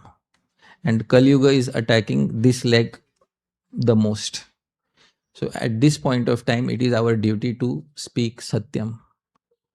That yes, genuinely I do not feel that this lofty goal, I can organically pray for this lofty goal. No problem. Whatever we can honestly pray for, we should do that. Because this is what Sri Krishna also instructs us to do in the Srimad Bhagavatam.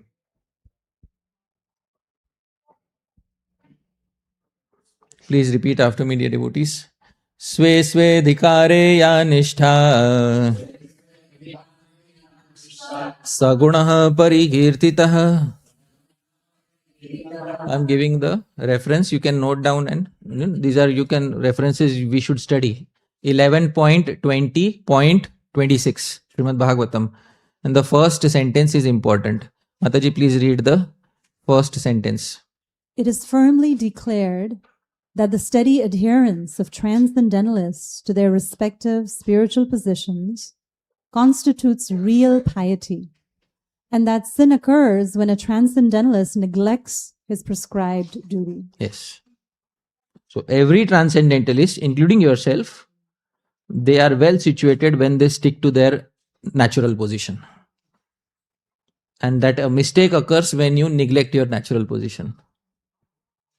Now, how many of you feel comfortable in this verse? Please raise your hands. Huh? Oh, wonderful. Chalo, now. So this is what Bhagavan is expecting from us. Now, if I stay on this, how will I improve? Somebody may question. We will improve by the execution of genuine bhakti. We will improve. The entire process is meant to help us transcend. If the guidance of a proper guru is there and if the process is followed nicely, you will improve. But if you try to beat the donkey into making him a horse, you will never improve. In 1,000 years, you will not improve. You can take it from me in writing. And it is my duty to speak like this. Why? Because there is only one prominent leg amongst the four standing today. Which is the most prominent leg? Satyam. If I don't speak Satyam while sitting here, I am doing a disservice to this seat. Isn't it? Satyam. This is the Satya.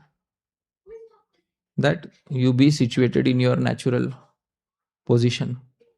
And bhakti can come to a person who has material desires. Bhakti can descend on a person who has material desires. And bhakti can purify that person and bring them out of their material desires. In the Chaitanya Charitamrita, there is that Yavan, that Muslim who chanted haram once, and he transcended. That's an exceptional case. He transcended. And then, if bhakti can occur in the life of such a person, it can also occur in our lives. But are we being truthful to Bhagavan? That is very important. Are we being truthful to Bhagavan? I'll say sentence in Hindi. खुद से झूठ बोलने वाले का क्या गति है? हम समझे? हाँ, खुद से झूठ बोलने. Somebody is lying to themselves. what auspiciousness can they expect? So it's very important. These things are very important. But to stick to your level and to pray for transcendence. Bhagwan, I may not be unconditional right now, but I have a desire to be unconditional. Is this truthful? Yes or no? Yes, wonderful. This is truth. This is Satyam. So Bhagavan sees the desire. Oh, they have the desire to be unconditional. So he'll facilitate in that direction. Gradually, life will take such a course and some experiences will come by which you will transcend and you will move ahead. That is progress. Right? Thank you, Mataji. Anybody else? Yes.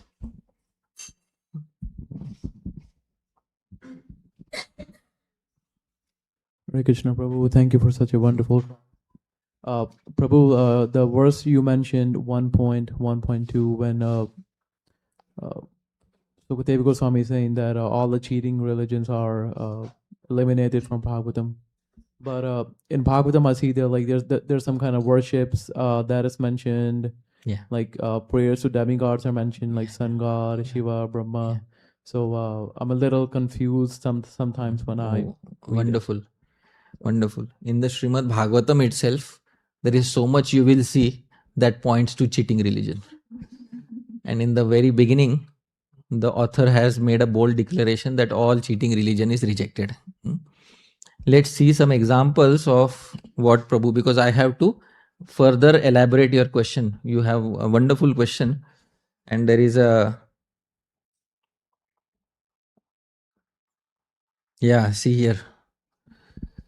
One who desires good fortune should worship Durga Devi. One who desiring to be very powerful should worship fire. One who aspires only after money should worship the Vasus. So like this, all this, oh my goodness, this all 2 point. Anyways, big translation. Huh? So what happened to Dharma Projita Kaito? For second verse was saying all cheating religion is rejected. And now he's saying all these things are being mentioned. Let's now see the beauty of the Bhagavatam. We have to understand what Vedic culture, how it helps us transcend. And it is mentioned in the Isha Upanishad. This is the classic technique Sri Vyasadeva is using. This is Isha Upanishad, Mantra 11. Please read after me. Vidyam cha yas tadvedo bhayam saha avidyayam mrityam tirtva vidyayam mritam ashnute. Vidyam cha avidyam cha. One who knows both of them. First you should know what is avidya. What is avidya? Avidya is that which will keep you in this world. Transactional dharma. And then you should also know vidya. That which will finally give you unconditional prema. Tad veda ubhayam saha. One who knows both together. Avidyaya mrityum tirtva. Through avidya, through understanding what is transactional religion, he will not get entangled in it. He will come out of it by understanding it.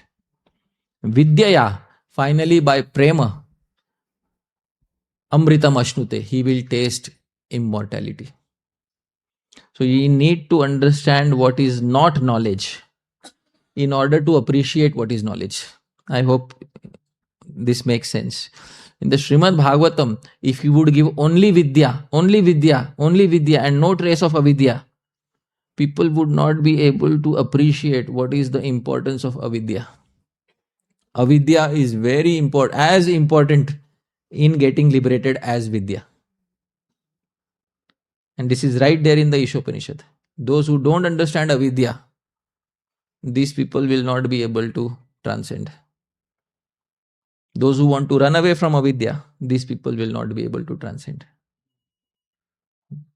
The reason why Sri Vyasadeva shows you all those verses in the Bhagavatam is because you know that such things exist. But after showing those things to you, he will also show you the 10th canto of the Bhagavatam. And then you will come to know that this is avidya and this is vidya. And then you will never complain that Vyasadeva, you put blinders on me, that you never showed me what is the material world, and just told me to directly head for the highest goal. So Vyasadeva showed you both sides, and that is the holistic approach to transcending. So this is what Sri Vyasadeva is doing here. So that is the answer to your query. And anybody who just does vidya, only spiritual knowledge, and doesn't deal with material knowledge, that person fails miserably in their spiritual life. It is specified in the Ishopanishad. I am specifying this. This is mantra number. Yeah. Andham tamah pravishanti ye avidyam upasate. Those who worship only avidya will enter into darkness because only material life. Tato bhuya iva, greater darkness, who will enter? Ye vidya, those who engage only in vidya. I hope you are able to understand. Those who worship only avidya, they will certainly enter into the world again. They will take birth again. But those who worship only vidya, they will go further, deeper into the material world. Why? Because they forgot one very important aspect. What did they forget? Avidya. And those who selected only avidya forgot the other aspect. Which aspect? Vidya.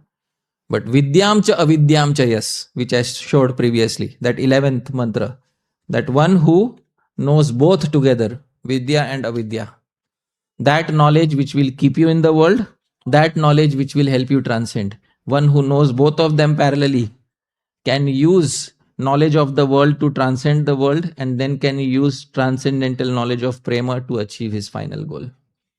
That is what is the message of the Upanishads. The Upanishads never keep you away from any sort of knowledge. The Vedas never keep you away from any sort of. So that's the approach taken by Sri Vyasadeva here. So I hope that answers your query. Can I ask a follow-up? Sure. So let's say if somebody's reading Vedas, right, and I have to convince them to read Bhagavatam, but after reading this, it feels like they're both doing the same thing, like slowly elevating a transcendentalist to a higher stage. So how can I convince somebody to read Bhagavatam? You want to convince somebody because you are convinced. The issue is, are they convinced? And if they are not convinced, no matter how many convictions you give them, they will end up in the same place. So, really speaking, the Bhagavatam is expecting an adhikari, an eligible person. And you may have that eligibility because you have naturally reached that stage where you are no longer interested in the fruitive words of the Vedas. But the person who is still interested, he will say, I don't want the Bhagavatam. I don't want the Bhagavatam. Why? Because I don't have taste for this. My taste is to enjoy material life. To that person, the Vedas will come and say, okay, we will protect you. Don't worry. Follow Trivarga. What is Trivarga, dear devotees? Dharma, Artha, Kam. So that while enjoying in the world, you don't degrade yourself. So therefore, Vedic literature is Kalpataru. It is a desire tree. What is the meaning of desire tree if you have to curb somebody's desire and then force him into another realization? The meaning of a desire tree is that it fulfills all your desires. That is why it is known as desire tree. So you may try to convince them, and maybe by the power of your association, they may get convinced. Right? But eventually they will end up in their own natural level of adhikar. Eventually, they will end up in their own natural level of adhikar. This is Sadrisham cheshtate swasya prakriter jnanavanapi. Please read the translation, Prabhu. Every man of knowledge acts according to his own nature. Even a man of knowledge acts according to his own. What to speak of people who are not in knowledge? That's the meaning of the statement. Even a man of knowledge acts according to his own nature. For everyone follows the nature he has acquired from the three modes. What can repression accomplish? Okay. The answer to your question is, instead of repression, you can say, what can convincing accomplish finally? You may try to convince them, but this verse is supreme in that department. And you may temporarily convince them. Maybe they may get convinced. Finally, they will end up in this position. That they will eventually they'll do what is according to their nature acquired from previous modes. What will liberation accomplish? But genuine sadhu sangha can change people's desires. There is no doubt about this. So we should always try. Not that we give up. We should always try with the hope that they will change. All right. So this is the answer. Okay.